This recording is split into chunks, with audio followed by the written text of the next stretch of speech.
जय श्री राधे। पूज्य श्री सद्गुरुदेव भगवान के चरणों में प्रणाम। पूज्य श्री डोंगरे जी महाराज भागवत नवनीत पुस्तक में कहते हैं कि गीता जी में भगवान की आज्ञा है, जन्म मृत्यु जरा व्याधि दुख दोषानुदर्शनम।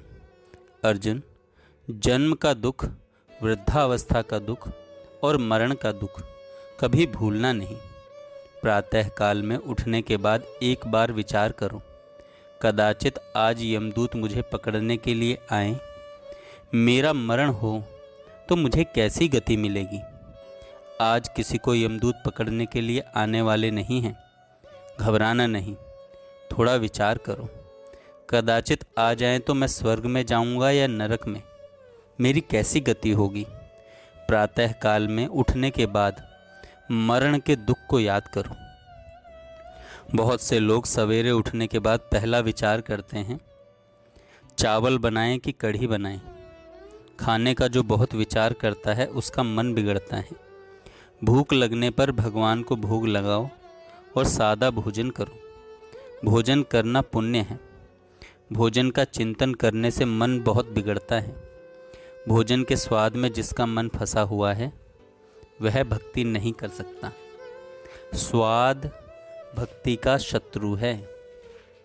कितने लोग ऐसे होते हैं कि उनका मन रसोई घर से बाहर निकलता ही नहीं, वहीं का वहीं घूमता रहता है। क्या खाऊं? सेर दो सेर सब्जी लेनी हो तो कितने लोग आधा घंटा बाजार में घूमते हैं। अपने को बड़ा सयाना समझते हैं कि आधे घंटे मैंने बाजार में देखा है। एक साधारण तुच्छ वस्तु का तूने आधे घंटे विचार किया, तू भगवान की भक्ति कब करेगा?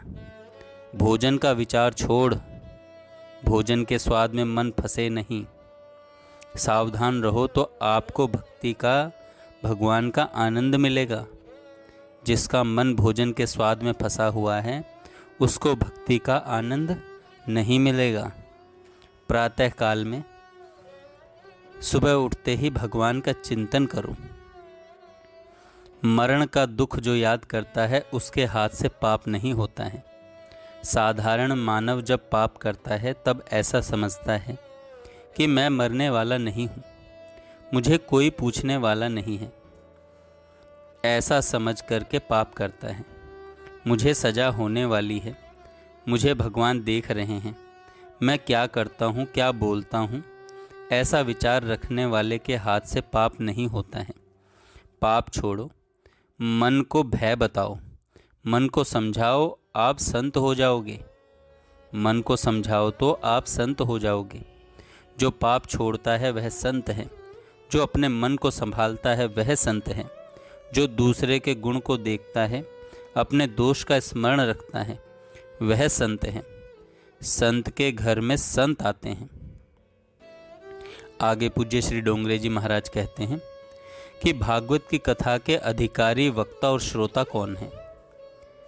प्रथम स्कंद है अधिकार लीला का। 2 प्रकरण परिपूर्ण हुए हैं।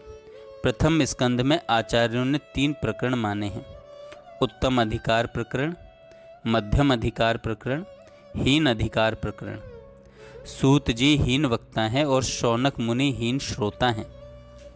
व्यास और नारद जी मध्यम वक्ता और मध्यम श्रोता हैं। शुकदेव जी महाराज उत्तम वक्ता हैं और परीक्षित उत्तम श्रोता है। सूत जी हीन वक्ता हैं। इसका अर्थ वह हल्के हैं ऐसा नहीं है, हमसे तो बहुत बहुत श्रेष्ठ हैं। शुकदेव जी महाराज की दृष्टि से विचार करने पर ऐसा लगता है कि शुकदेव जी में ज्ञान, वैराग्य, भक्ति परिपूर्ण है। उनकी कक्षा नीचे उतरते हुए सूत जी ज्ञानी तो हैं। उनकी कक्षा से नीचे उतरते हुए सूत जी ज्ञानी तो हैं। उनका अभिमान अभी मरा नहीं है। ज्ञानी जब भगवत भक्त होते हैं तभी अभिमान मरता है। भक्ति के बिना अभिमान नहीं मरता है। सूत जी जब कथा कहते हैं तो उनको ऐसा लगता है कि जो मेरी कथा सुन रहे हैं उन श्रोताओं से मैं कुछ ज़्यादा समझता हूँ, मैं बड़ा हूँ, मैं श्रेष्ठ हूँ, मैं उनको उपदेश करता हूँ। किसी को हल्का समझने के लिए ज्ञान नहीं है। सूत जी में ज्ञान का अभिमान है, कथा में 2-4 बार प्रकट भी हुआ है। अभिमान शब्द से बाहर निकलता है। सूत जी में वैराग्य का अंश कम है, इसलिए उनको हीन वक्ता माना गया है। हमसे तो बहुत श्रेष्ठ हैं। व्यास जी और नारद जी मध्यम वक्ता और मध्यम श्रोता हैं। व्यास जी और नारद जी में ज्ञान परिपूर्ण है, भक्ति परिपूर्ण है, अभिमान नहीं है। व्यास जी और नारद जी में वैराग्य का अंश थोड़ा कम है। शुकदेव जी में ज्ञान, वैराग्य, भक्ति तीनों परिपूर्ण हैं, इसलिए शुकदेव जी को उत्तम वक्ता माना है। व्यास और नारद जी समाज सुधारक संत हैं।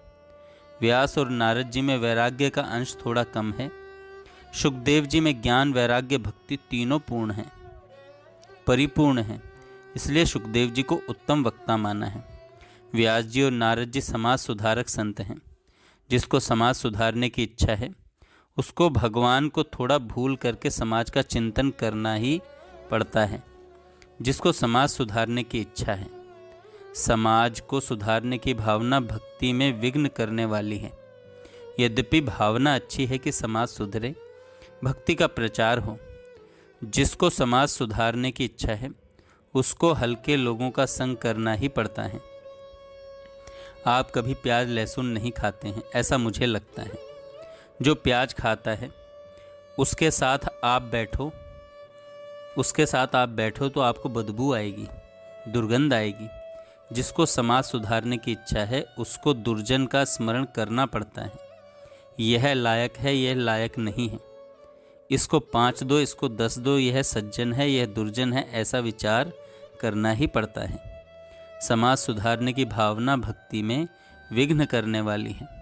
साधारण मानव समाज को क्या सुधार सकता है? एक भाई कहते थे, हमने लोगों को सुधारने के लिए सब किया। अरे, लोगों को कोई क्या सुधार सकता है?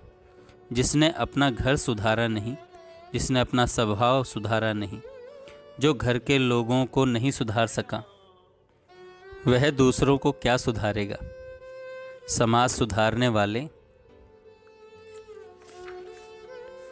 संतों को वैकुंठ से भगवान भेजते हैं। अब आपकी बहुत ज़रूरत है, वहाँ जाओ। भगवान भेजते हैं। संत महात्मा समाज को सुधार सकते हैं। साधारण मानव जिसने अपने मन को सुधारा नहीं, जिसने अपना स्वभाव सुधारा नहीं, जो घर के लोगों को सुधार नहीं सकता, वह समाज को क्या सुधारेगा? समाज को सुधारने के प्रपंच में मत पड़ो। अब समाज नहीं सुधरेगा ऐसा लगता है। जीवन ही ऐसा हो गया है। मानव व्यक्तिगत अपने जीवन को सुधार सकता है। आप समाज के एक अंग हो। आप अपने जीवन को सुधारो तो समाज का एक अंग सुधरेगा। व्यास जी और नारद जी को समाज सुधारने की इच्छा है, अच्छी है। श्री राम कृष्ण जगत में आए तो भी समाज नहीं सुधरा। जो काम भगवान नहीं कर सकते वह काम जीव क्या करेगा?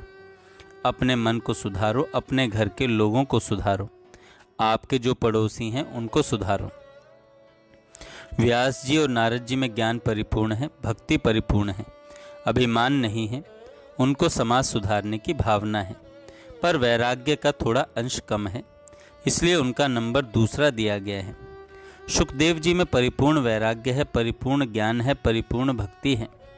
शुकदेव जी महाराज की कथा से बहुतों का जीवन सुधरा है। शुकदेव जी महाराज को खबर नहीं है कि जगत में कुछ बिगड़ा है, जगत में कुछ बिगड़ा है। एक ब्राह्मण ने सूर्य नारायण की बहुत प्रशंसा की। सूर्य नारायण को वंदन करके कहता है, आप बाहर आते हो तो सत्कर्म की प्रेरणा मिलती है। आप अंधकार का विनाश करते हैं। आपके बहुत उपकार हैं। सूर्य नारायण ने स्मित हास्य किया और कहा, मैं कुछ उपकार करता ही नहीं हूँ।